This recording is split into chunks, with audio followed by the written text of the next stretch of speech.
Hi hello வணக்கம் மக்களே, welcome to the channel. உங்கள் வந்து simplest way of making soybean biryani எப்படின்னு பார்க்கலாம் வாங்க.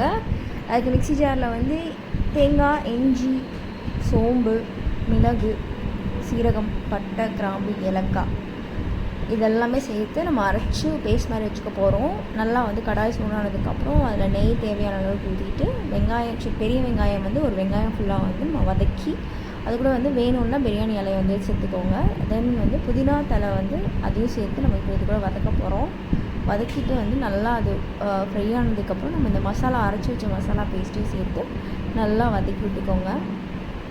இப்போ வந்து நமக்கு தேவையான மஞ்சள் தூள், அப்புறம் வந்து மிளகாய் தூள், கொஞ்சோண்டு வந்து மல்லித்தூள், இது மூணுத்தையும் நம்ம சேர்த்து இந்த மசாலா கூட சேர்த்து வதக்கிட்டு தேவையான அளவுக்கு தண்ணி ஊற்றிக்கலாம். ஒரு டம்ளர் அளவுக்கு தண்ணி ஊற்றிக்கலாம். ஏன்னா ஒரு டம்ளர் அளவுக்கு நான் பாஸ்மதி ரைஸ் எடுத்துக்கிறேன்.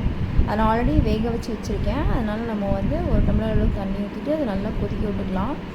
அது கூட வந்து நம்ம ஆல்ரெடி வேக வச்சு எடுத்து வச்சுருக்க சோயா பீன்ஸையும் வந்து இது கூட சேர்த்து ஆட் பண்ணி நல்லா அது கொதிச்சு ஓரளவுக்கு வற்றினதுக்கப்புறம் நம்ம வந்து பிரியாணி ரைஸையும் வந்து இது கூட சேர்த்து ஆட் பண்ணி தம் போட்டு 5 மினிட்ஸ் கழிச்சு நம்ம இறக்கி எடுத்துடலாம். அவ்வளோதான், soya beans biryani ready. Super tasty, யம்மியானது. கண்டிப்பாக நீங்களும் ட்ரை பண்ணி பாருங்கள். தேவையான அளவுக்கு உப்பு போட்டுக்கோங்க. ஏன்னா சோயா பீன்ஸில் அவ்வளோ டேஸ்ட் இருக்காது. ஸோ உங்களுக்கு தேவையான அளவுக்கு காரமும் உப்பும் சேர்த்து சாப்பிட்டிங்கன்னா அருமையான ஹெல்த்தியான ரெசிபி.